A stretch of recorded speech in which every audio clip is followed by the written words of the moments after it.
బీసీజీఓపై ఒకవైపు హైకోర్టులో విచారణలు కొనసాగుతున్నటువంటి వేళ ఖచ్చితంగా అయితే ఎన్నికలకు వెళ్లేందుకే ముఖ్యమంత్రి రేవంత్ రెడ్డి సిద్ధంగా ఉన్నట్లుగా తెలుస్తోంది.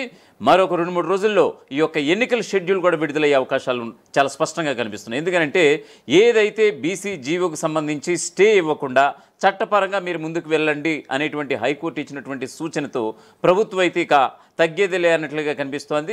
ఇప్పటికే రాష్ట్ర ఎన్నికల కమిషన్ కూడా ఆల్రెడీ హైకోర్టుకి నివేదించినటువంటి సందర్భం, మేమంతా కూడా ఎప్పుడు ప్రభుత్వం నుంచి పచ్చజెండా ఊపితే గనక అప్పుడు మేము ఎన్నికలకు సిద్ధం అవుతాం అన్నట్టుగా ఆల్రెడీ అనౌన్స్మెంట్ కూడా చేసేసారు. నిన్న నివేదించింది ఈ రాష్ట్ర ఎన్నికల సంఘం కూడా ధర్మాసనం ముందు. సో ఈ క్రమంలో ఒకవైపు తెర వెనుక ఖచ్చితంగా అంటే ఏదైతే బీసీ జీవోకు సంబంధించి 42% రిజర్వేషన్ల అమలుకు సంబంధించి ప్రభుత్వం జీవో ఇచ్చిందో దీనికి సంబంధించి ఆల్రెడీ కొంతమంది హైకోర్టుని ఆశ్రయించారు ఆ జీవోకి వ్యతిరేకంగా.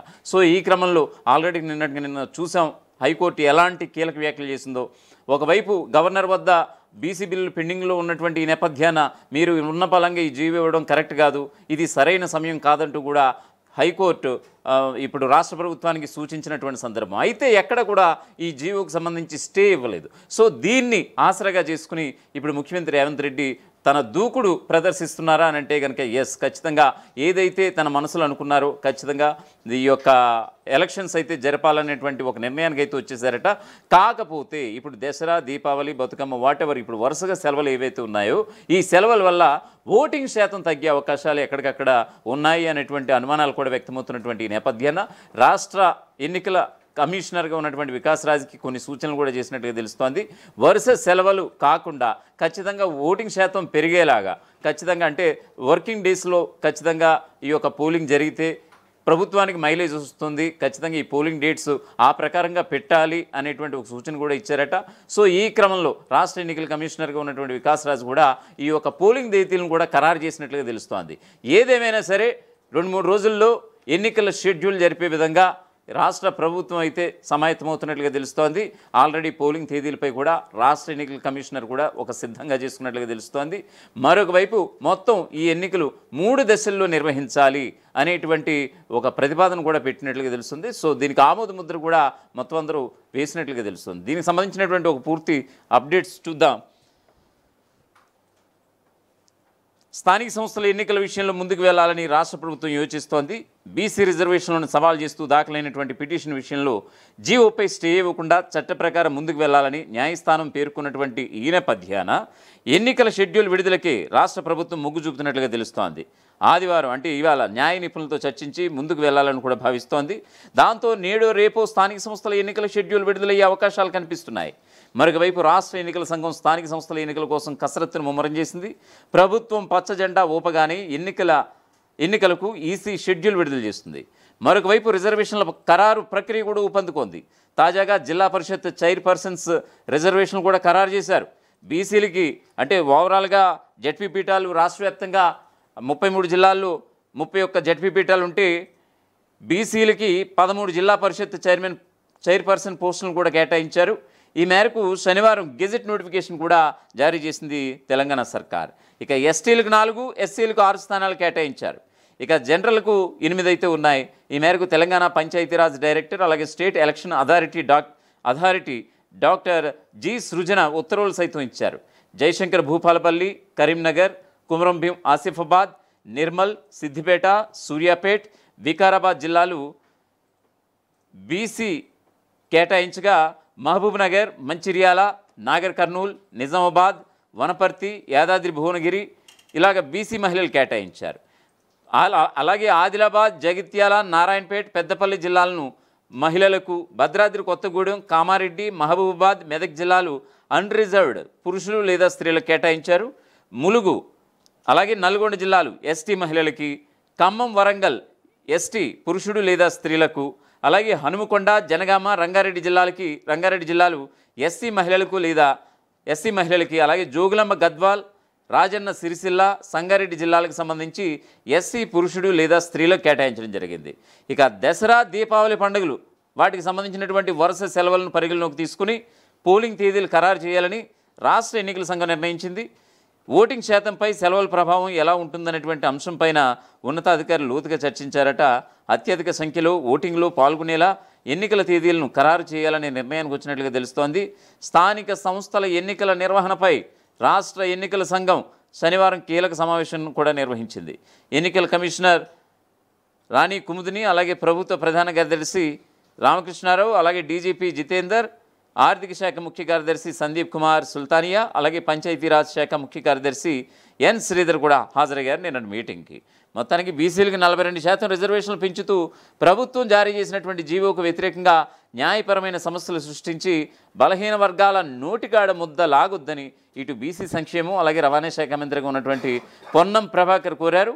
బీసీలకు రిజర్వేషన్లు ఇవ్వడం వల్ల ఎస్సీ ఎస్టీలకు రాజ్యాంగబద్ధంగా వచ్చినటువంటి రిజర్వేషన్లకు ఎలాంటి ఇబ్బందులు ఉండబోవని కూడా తెలిపారు. గతంలో ఆర్థికంగా వెనుకబడినటువంటి వర్గాలకు కేంద్రం 10% రిజర్వేషన్లు ఇచ్చినప్పుడు ఎవ్వరూ కూడా వ్యతిరేకరించలేదని గుర్తు చేశారు. ఒకవేళ రాష్ట్రాలు పంపినటువంటి ప్రతిపాదనలు గవర్నర్, రాష్ట్రపతి దగ్గర పెండింగ్లో ఉంటే కనుక ఆ ప్రతిపాదనల్ని అమలు చేసుకోవచ్చునని ఇటీవల తమిళనాడు కోర్టు తీర్పు సైతం ఇదే విషయాన్ని స్పష్టం చేసిందని కూడా గుర్తు చేశారు బీసీ మంత్రి పొన్నం ప్రభాకర్. ఇక రాష్ట్రంలో గ్రామ పంచాయతీ ఎన్నికలను 3 దశల్లో, ఎంపీడీసీ జెడ్పీటీసీ ఎన్నికలను 2 దశల్లో ఇలా నిర్వహించాలని రాష్ట్ర ఎన్నికల సంఘం నిర్ణయించింది. ఎన్నికల నిర్వహణకు ఇప్పటికే 350 కోట్ల బడ్జెట్ను ప్రతిపాదించగా ఇందులో ఇప్పటికే 3,08,00,000 ఇప్పటికే విడుదలయ్యాయి. రాష్ట్రంలో 1,67,03,168 మంది గ్రామీణ ఓటర్లు ఎన్నికల్లో పాల్గొనబోతున్నారు. ఈ మేరకు ఎన్నికల సంఘం కార్యాచరణ ప్రణాళికను కూడా రూపొందించింది. ఇక రాష్ట్రంలోని 12,760 గ్రామ పంచాయతీలు, 1,12,534 వార్డులు, 5,763 ఎంపీటీసీలు, 565 జెడ్పీటీసీలకు ప్రత్యక్షంగా, అలాగే 565 మండల ప్రజా పరిషత్ అధ్యక్షులు, అలాగే 31 జెడ్పీ చైర్పర్సన్ స్థానాలకు పరోక్షంగా ఎన్నికలు జరగబోతున్నాయి. మొత్తం పంచాయతీల్లో 100% ఎస్టీలు ఉన్నటువంటి పంచాయతీలు 1,248, షెడ్యూల్ ప్రాంతాల్లోనివి 1,289, ఇక ఇతర ప్రాంతాల్లోనివి 10,223. రాష్ట్రంలో 11 గుర్తింపు పొందిన పార్టీలు, 31 నమోదు పార్టీలు తమ గుర్తులపై జెడ్పీటీసీ, ఎంపీటీసీ ఎన్నికల్లో పాల్గొంటాయి. గ్రామ పంచాయతీ ఎన్నికలు పార్టీ రహితంగా జరుగుతాయి. ఇక తెలంగాణ వ్యాప్తంగా చూసుకుంటే ఎక్కడికక్కడ మహిళా ఓటర్లే ఎక్కువ.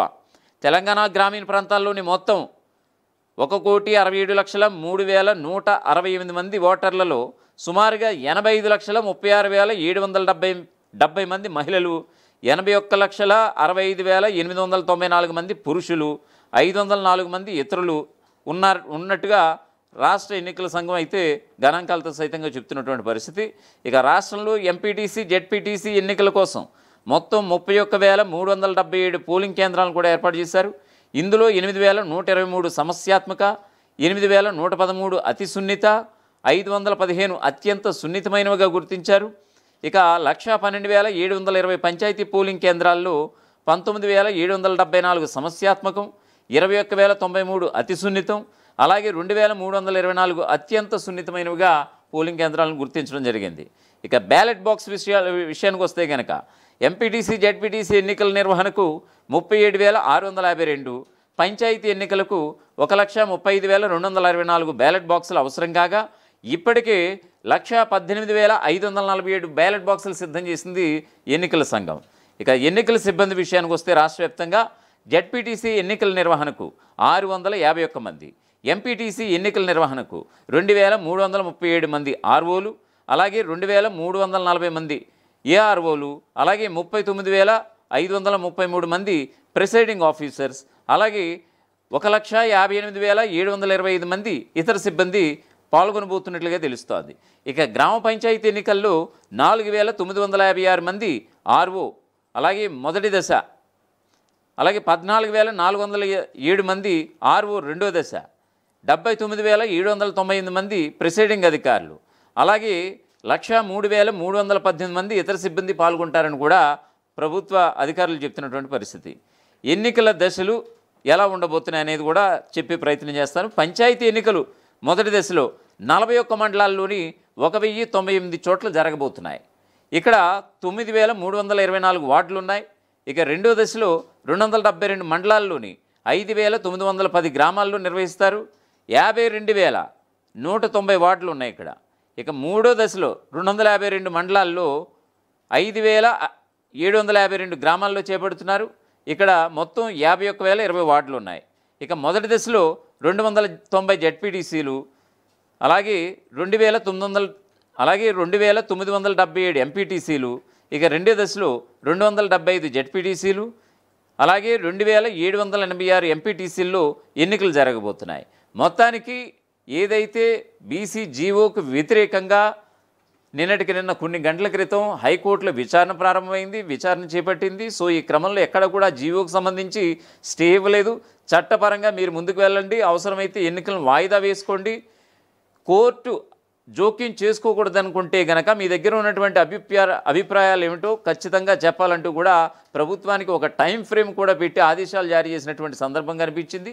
ఏదేమైనా సరే ఈ జీవోకు సంబంధించి ఒక స్టే అయితే ఇవ్వలేదు తెలంగాణ హైకోర్టు. సో దీన్ని ఒక సానుకూల ప్రక్రియగా భావించి, ఇది ఒక అనుకూల అంశంగా భావించినటువంటి రేవంత్ సర్కార్ ఖచ్చితంగా ఎన్నికల షెడ్యూల్ విడుదలకే ముందుకు వెళ్ళబోతున్నట్లుగా ఖచ్చితమైనటువంటి సమాచారం ఎంతో అందుతోంది. నేడో రేపో ఈ యొక్క ఎన్నికల కమిషనర్గా ఉన్నటువంటి అధికారులు ఖచ్చితంగా ఈ యొక్క పోలింగ్ డేట్స్ని, ఎందుకంటే ఒకవైపు బతుకమ్మ, దసరా, దీపావళి వరుస సెలవులు ఉండటం మూలాన ఖచ్చితంగా పోలింగ్ ఆ టైంలో పోలింగ్ నిర్వహిస్తే కనుక పోలింగ్ శాతం తగ్గే అవకాశాలు ఉంటాయి. ఒకవేళ తగ్గితే కనుక అది ప్రభుత్వానికి డిసడ్వాంటేజ్ అవుతుంది, కానీ అడ్వాంటేజ్ కానే కాదు.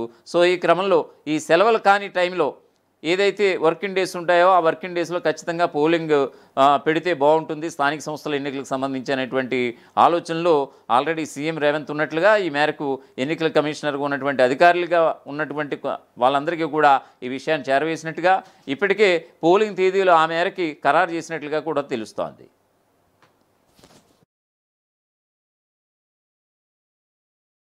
అసలైన తొలి వెలుగు. ఫాలో వాట్సాప్ @తొలి వెలుగు official.